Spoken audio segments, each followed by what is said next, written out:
Hello, hello, hello, and welcome to the Rumble and Roar podcast.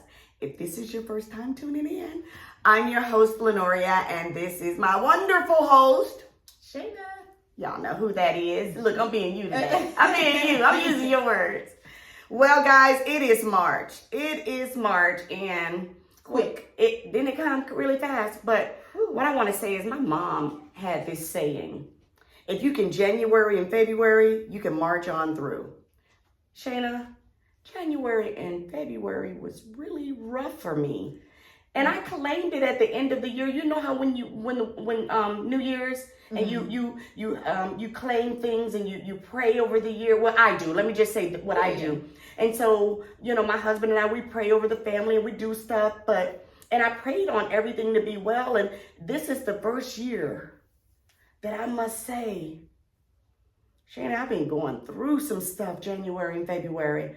I'm certain that I'm getting ready for a serious breakthrough. Right. Because when stuff like this happens, I do believe that this is my year, and on everything I say, I always say, well, shoot, 23 is all, it's not all about me because it can't all be all about me, but in 23, I'm gonna make it what I want it to be, and it's going to be great. Mm-hmm.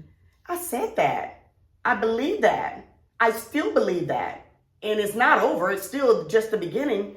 But my mother's words, January and February, you can march on through. You can best believe I have my boots on. Cowboy boots, my Uggs, any other kind of boots you want to name. I'm putting them bad boys on because it's time for me to start marching on through. This has been the hardest 2 months I've had. One of the hardest 2 months since I've been an adult. But see, January is a long one for everybody. Every year. January seems like it just goes on, and I'll be like, oh my God, when is January going to be over? But February, 2 out of 12, not bad though. Okay. 2 out of 12, you have to look at everything on the positive. Yes. Okay. 2 out of 12 is not bad. You still doing really good. Okay. So let's march on through. We're going to march on through. Okay, guys, we're going to get started. I just had to say that. I had to put that out there. We're going to make 23 what it should be, and it's going to be great. That's what it should be, right? Michael Jordan year. It's a Michael, look, an Air Jordan year. My sister said she saw me do that because I always do that. And I always say Air Jordan. I've been saying that all my life. And when she said, she looked at you and you were like, who? Like, no, you didn't put the hand up too. No, when I left, so a couple weeks ago, I was going to go out of town, and I was dropping the kid off. She was like, "Are you leaving today?" I was like, "Yeah." You was like, "Okay." But you know what, guys? But look, see, the thing is, now that the movie Wakanda has come out, when I do this, everybody feels that I'm talking about Wakanda. I've been doing this before that movie was ever thought about, okay? I definitely was like, she just Wakanda forever. I think she started laughing too. But that means much love, be safe, all of that. And I've been doing this forever. But now that I do it, I get, oh my God, they go in on me like she just did. But anyway, what are we going to talk about today, Shayna? All right, so everyone knows that you are a daycare provider, so we kind of want to get into that. So we don't have to, get a lot into it, but we just want to know, like, the day in the life, and just how that goes. So, like, what drives or inspires you to want to be, or to want to work with children? Other people's children.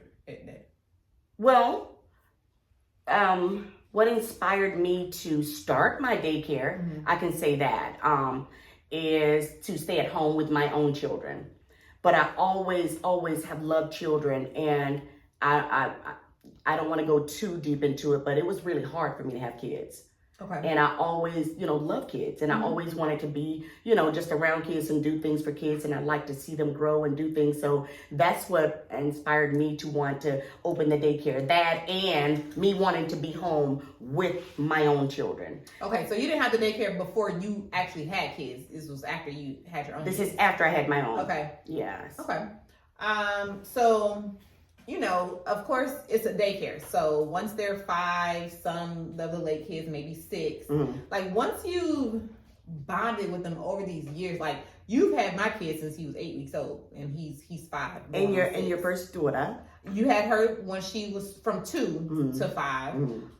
But like, how do you feel like when it's time for them to move on and like branch out in the world? Because I know that once they get to a certain age, like they're helpful to you with the smaller kids.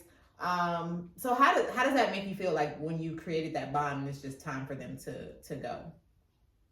How does it make me feel?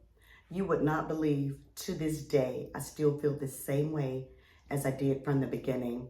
When I bond with a child, and it's most of them, it is most of my children in my daycare, it's most of them. You know, I bond with them, and when they leave, now when I first open up, I would show the emotions. I would start crying. Aww. Yes, after they've been here 3 and 4 years, and I know that they put in their notice and they're saying, Miss Buttram, okay, this is our last year. I'm good. All the way up until it's that last day or week. Girl, I'm like, ooh, I have to turn my head because I cry. I really care about the children. Now, there are some that is like, okay, not the children, but it's the parents. Oh, I'm so glad you're gone. Oh.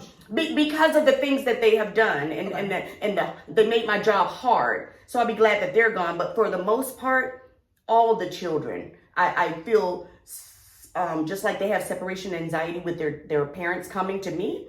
When I've had them for 4 years and had them longer than their mothers, and throughout the day, I feel the same way when they leave. I'm like, oh my gosh, I'm not going to see them anymore. And it makes me really sad. Now, there are some that you really, really bond with that are really special, that are really close to you, give you a lot of love. That's real hard. And you're still in touch with a lot of them. Oh my gosh, probably about, I'm going to say 90% of them. Okay. Yes. And yes, and they still come by. Actually, some of them have brought their children. Some of them I had when they were 25 years ago, and now they have children and they're bringing them to me. So that's what I'm saying. Cool. So I know that you didn't do like the whole graduation thing once we went into the pandemic. Are you going to go back to graduation? Because my son graduating. Absolutely, I want to. And you know what? Oh, that's good that you asked. You know, I put on some really serious graduations. Yes. And because it was I had so many kids back in the day. Now, after the pandemic, and it's by choice because I'm still getting phone calls. I'm still getting kids. I just don't want a big amount of them. And their ages are so spaced out. Right. See, when I was doing the graduation, you know, a lot of them were, I had like 4 or 5 the same age. So they were, yeah. So if you do one this year, because right now you only have just my son that's graduating, will you bring back the ones that missed their graduation? You know what? Because I have one. I have to call her name. I shouldn't, but when I tell you I love her, she is my family. I kept her father. Her father had a child, which is her, and I'm not going to call the name, I guess not. And she came back, and when she came, I was waiting. I was like, on every graduation, I was like, okay, I can't wait till it's time for you because I got to really show out. And you know, I do portfolios, and I have all of these pictures of her from birth all the way to 4. And soon as it was her time, the pandemic hit, and we didn't do anything. And I was like, oh my gosh, I need to put something together. But as a matter of fact, she was just with me last week. I braided her hair. She comes back. I braid her hair. You should bring her back and like have her make her valedictorian. Have her make a little speech and everything. That would be so cute. That would be cute. As a matter of fact, she was gonna make that speech anyway. She made a speech because she was the only girl for almost 3 to 4 years. Yeah. You know who I'm talking about, right? And she would walk across that stage, and I remember us saying, "Who run the world? Girls." Because she was the only girl in the daycare for a moment. And we had audience participation. Remember, all the parents were out there like, girls. But yes, I never did get to do anything. And Dad, why you asked this question? Because I really, that was the only one that I didn't get to do something for. And I really wanted to show completely out with her. She is family. I've known her grandmother for probably 25 or 26 years. I've known her son for 26 years. Her son and my son are like brothers. That's my family. I think that all the kids, like when the daycare closed due to the pandemic, I think you should bring all of them back. Even if they didn't necessarily come back, if you have a good relationship with them, you should bring Autumn back for that. I think that would be really good. I think that would be really That's good. an idea, Shayna. Yeah. That would be cute. That's an idea. And your son knows who I'm talking about. And he know all kids. Yes. Because when we talk about like your characters, and he's naming like who this dinosaur is, he named her first actually. Yeah. So yeah, he loves her. But on another note, junk. how do you handle unruly children? Oh, well, that's all the same. Put them in timeout. Put them in timeout. Timeout still exists? Oh yeah, timeout still exists. Because children, you make them sit down and they cannot participate, can't play, can't do anything. They're like, wow, okay, I want to be. No, you can't. Now, I'm gonna just be honest with you, Shayna. With the way that the children are today, it's a different time, and they're just raised different. And like you said, certain things just don't work for them now. When they get to where, if I say, okay, you cannot play with this over here or anyone, you got to time out for a minute or so, and because they will throw a spasm, and I'm talking about a temper tantrum, and they're like, okay, no, or they refuse to sit, because they do that now. Back in the day, sit in the timeout chair, you're good, they'll go do it. Now it's like, no, I'm not going to sit in the timeout chair. They will tell you no, and you know what works real good? This phone, a whooping. Girl, I like my damn freedom. I'm not whooping nobody's kid. Oh, no, you like your career. No, I like my freedom. I like my career, and I do unto others as I would want them to do to me. Don't put your damn hands on my kids, because you got So I don't do it to yours. But you know what works? Permission. If my kid did something, he need a whooping. Oh no! And see, my mother didn't even play that back in the damn.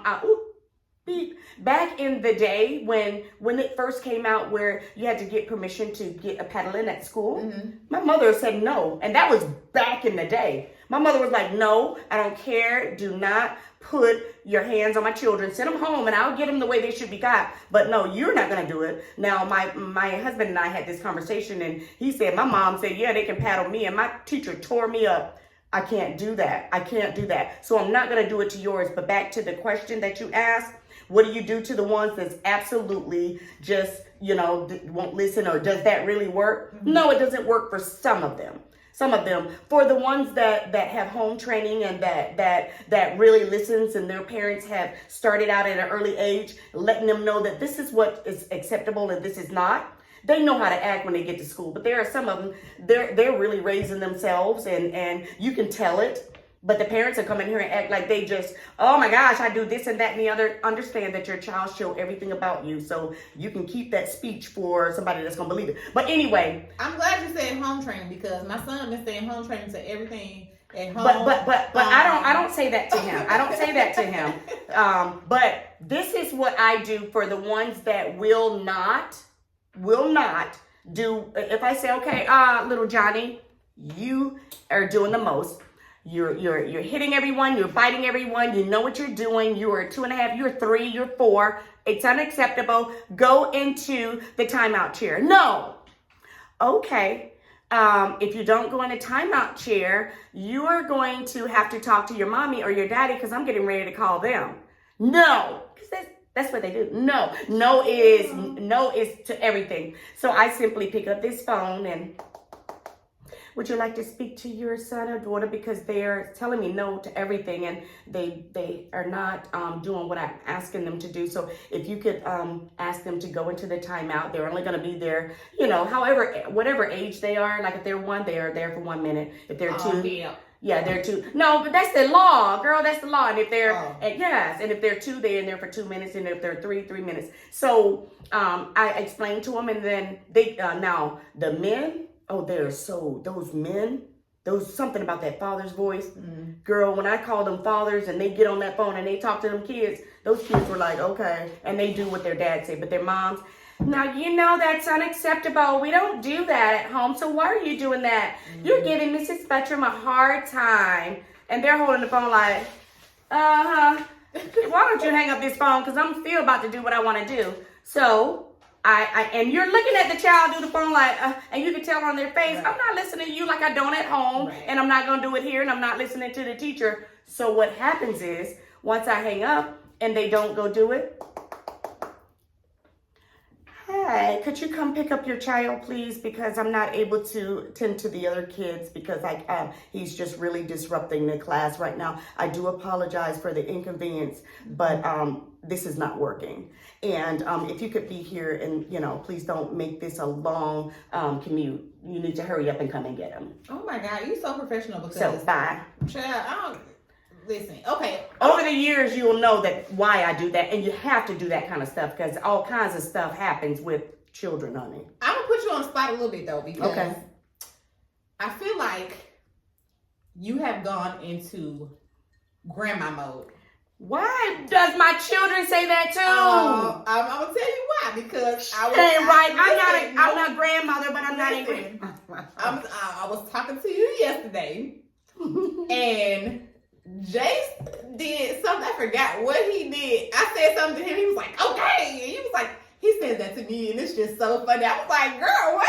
He does. I know you lying. That is not funny. No, but Jace says it in a way. It's not disrespectful. Yes, it is. Now, that day when you picked him up and I was trying to put his jacket on or something, he was like, "Put my jacket on, girl." And I was like, "You don't talk to me like that." And you were like, he said the same thing to the nurse. I'm gonna put that tag on. Yeah. Yes. But that was kind of, not good. But when he said that the other day, what was it? Okay, because Jace, when you say something and he doesn't mean any harm, and you come at him like, "I told you not to do that anymore," or "I told you this," okay, like, don't tell me, don't say it again. I got it this time. Mm-hmm. That's what I take from that. I don't take it as being rude, like, "Okay, I heard you." That's not how he is. You gotta know Jace to know that wasn't rude. Maybe that's not how he is to you because at home, like, I could be in my room, I'm working. He has his whole little area where he plays, he watches TV, and so I'll call his name and he'll be like, "What?" Now, what is not a word. See, that's a vocabulary. That's a word that I tell my children they can't really, don't say that in the daycare. What? Yes. Or when I call them, don't say yes. So he's never done that. He doesn't say what to me ever. He's never said what to me. And I don't play with Jason, so he knows that I'm not the one. Well, you must be if he said what clearly, because he does. Because but I was just like, she done went into whole grandma mode because that man was like. But and even some of them would say, "Huh," and I'm like, yes, say yes. I know that there are some things that he say that you didn't tell him, but he's saying because he heard it from me. Mm-hmm. Like that what? No, he doesn't say what. He'll say yes. And some of them will say, "Huh," but I know they said it to their parents at home. Mm-hmm. But I'll tell them, say yes. Or, something better than "huh" or "what," or, because when you get that out there, with other people, when you get older, you want to know these things to say. Yeah. Even though when you get in school, it's going to be "huh," "what," "huh," all that. But let me stop. Girl, I told you I didn't want to do this. I ask you, like, how do you feel about franchise daycares versus like a, private owned? How do I feel about it? Franchises to me is, you know what? I can't really, I don't have a franchise, but I think that if you are a good structured business person, no matter how many of them you have out there, how many daycares, right? Run them the right way, by the rules, and do the right thing. Get the right people. Oh, well, now see, that's just iffy because you hire people, they can have an excellent background, they can do the best things ever and do whatever, and they still mess up, Yeah. It's just like referring somebody. You refer somebody, you think that they're awesome and all of this, they come and they're the worst person to me. But you can't mess up with people's kids. Like, I've seen videos where, like, somebody came to their kid's daycare and the lights was off. The kids went on a field trip. They left one kid there. The kid, the 2 years old, the whole class going on a field trip. Like, how in the hell? Those are big. Those are really, I'm going to speak for what I think.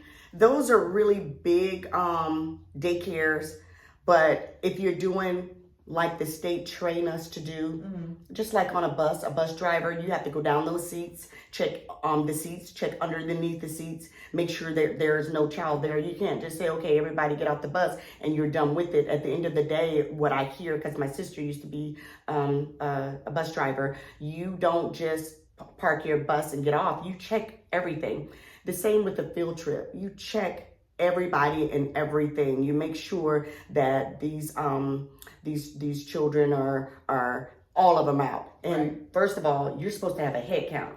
If you know that you got 15 kids, when you go on that field trip, all 15 kids counting. And when you get ready to come back home, all 15 kids counting. When you get off the bus, all 15 kids count. And they even they tell you to actually touch them. 1, 2, make sure their body's there, which you don't have to do because you're not, you can count, but they do that. Right. So I don't understand that, but what I'm not gonna do is sit here and bash a franchise, bash another daycare provider, a home, the people that are on TV that do crazy things, because you never know what's what. The only thing, I'm not going to even bash it. The only thing that I truly don't understand is things that are done maliciously, purposely.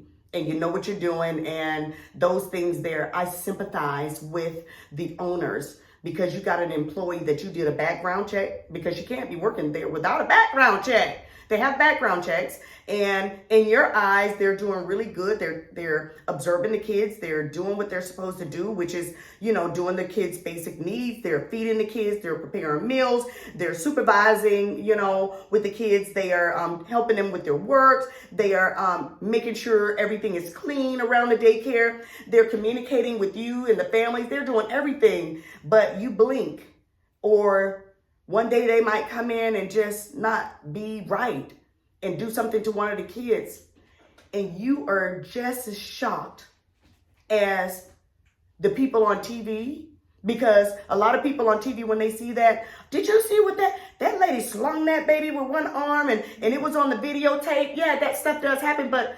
sometimes that owner don't know that stuff is going on. She don't know it until she looked back at the camera. And she don't have to remember. Okay, so do you remember a couple years ago, there was like this daycare where they were having like this kid or toddler fight club? So to me, at the end of the day, because all of this was caught on video, so you as the owner, I'm not excusing you neither. I'm about to sue every damn body. Yeah. And you as number one.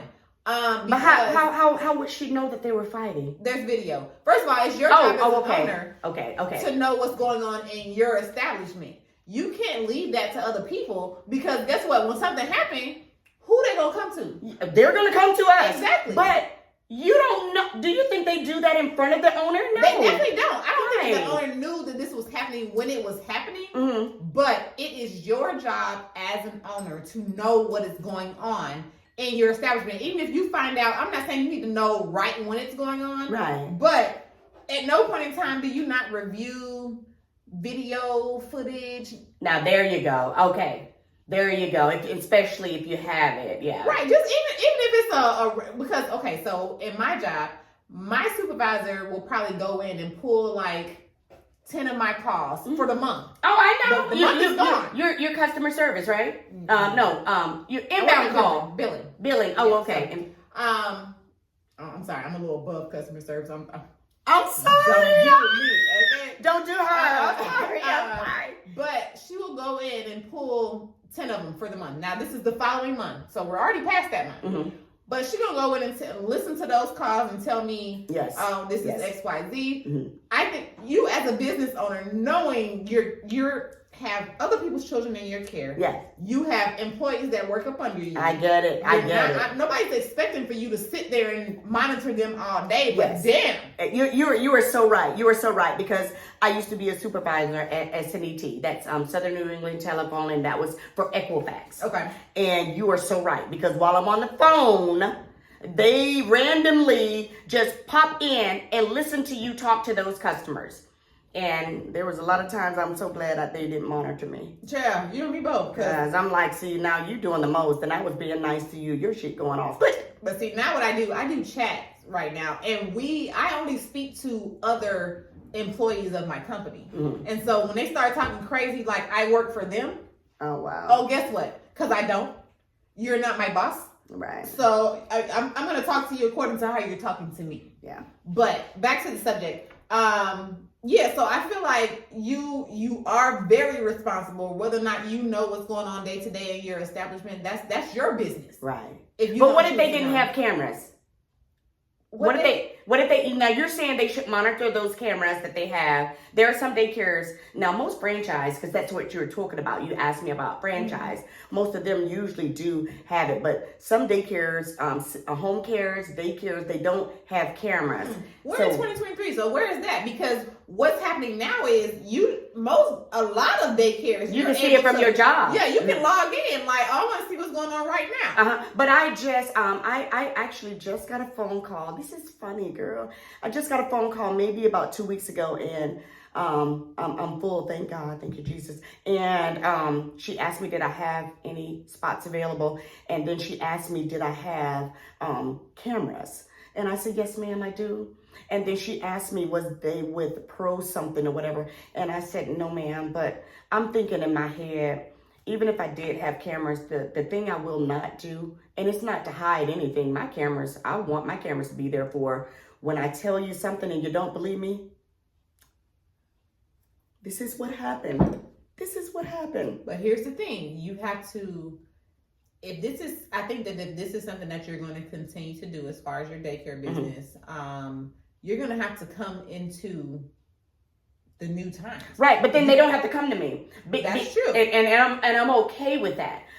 Because let me tell you what ignorant people do that it doesn't make any sense. It's like, look, if you don't trust people with your kids, which I don't blame you, I'm not going to trip because I'm not about to trip. That's why I stayed at home to keep my own. I understand fully. I do.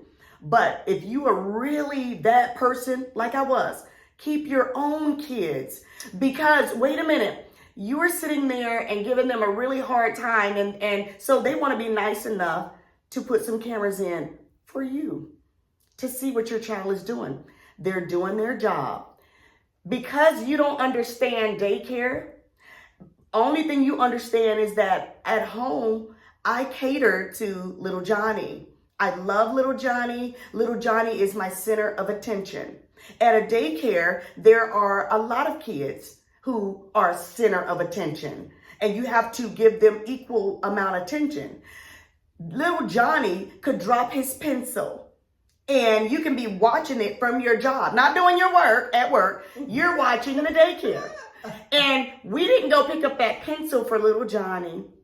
And now you saw that little Johnny's over there crying because the pencil don't roll up underneath whatever. I'm just trying to make up something, y'all, underneath the cabinet.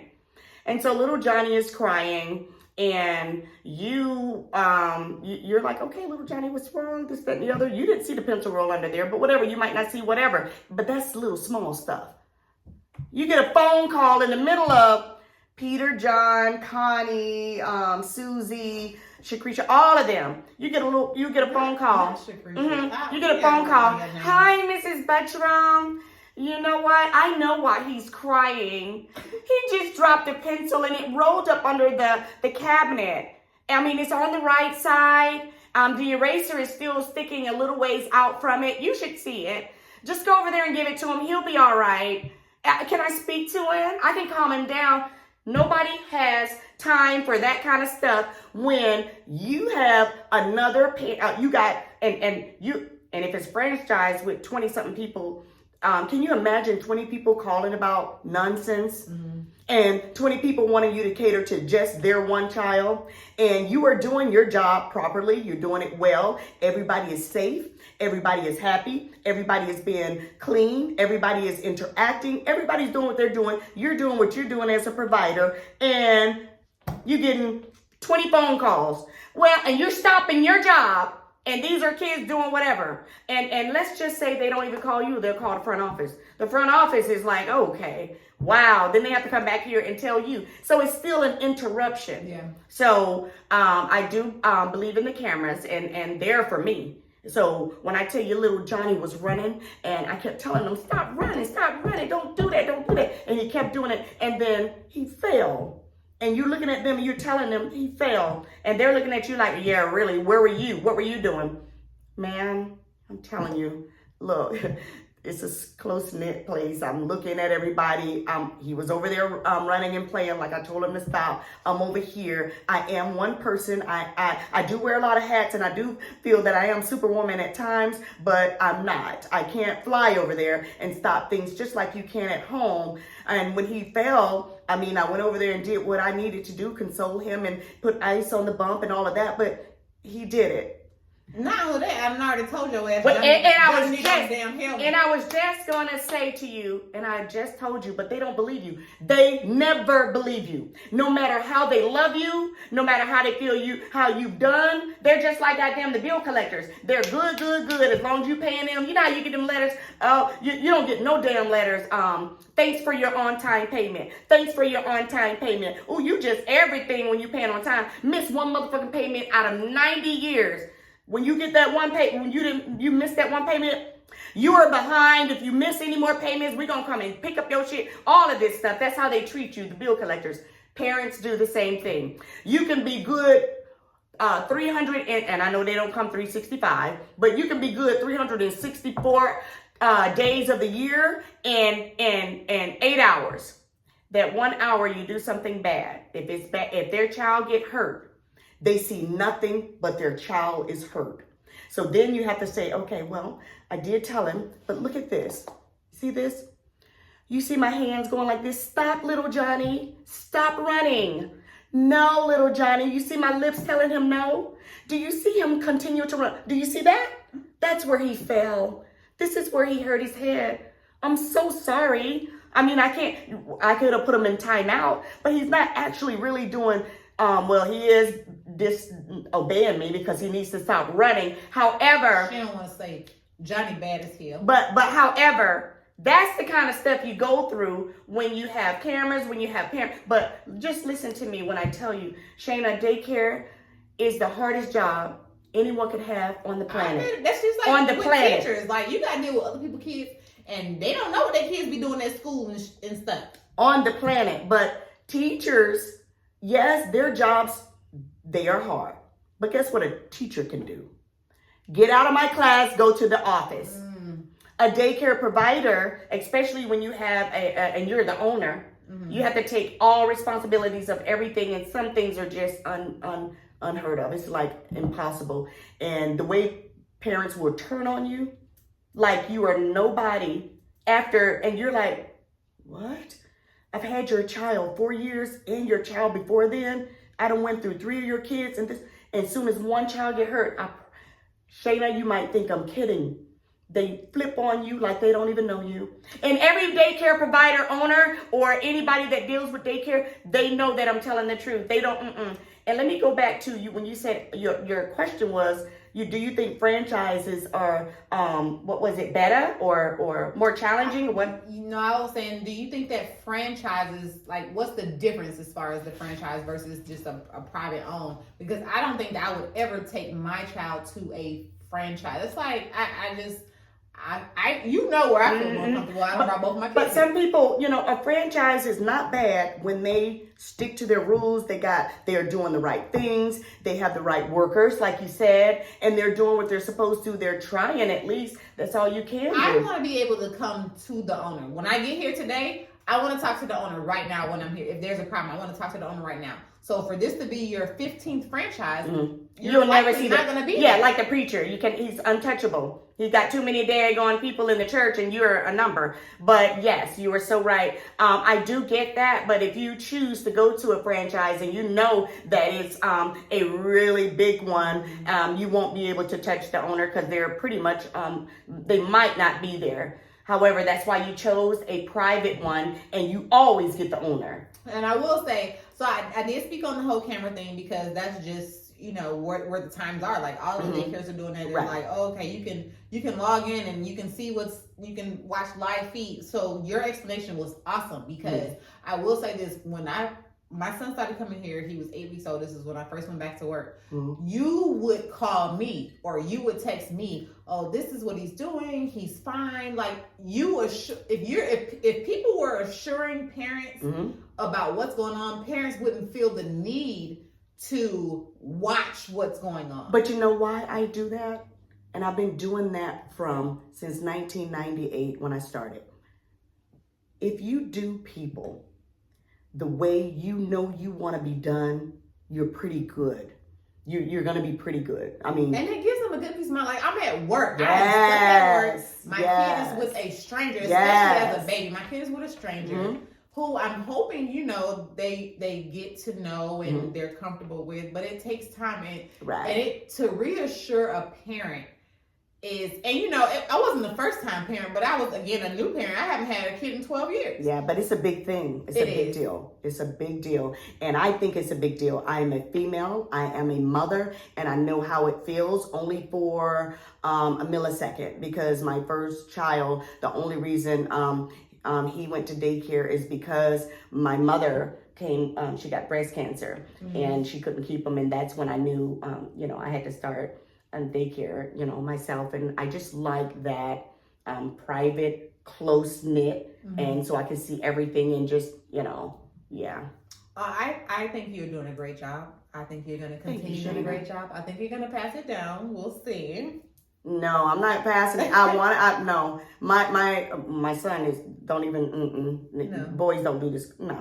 But my daughter, I don't think she wants to make this something that she wants. Her career, you know, no. So what are your plans? What are your plans once you're done? I'm going to always do daycare. Okay. Always do daycare. I said that I was going to, let me just tell you honestly, when I went into daycare business, Shayna, I was only going to do it for 5 years.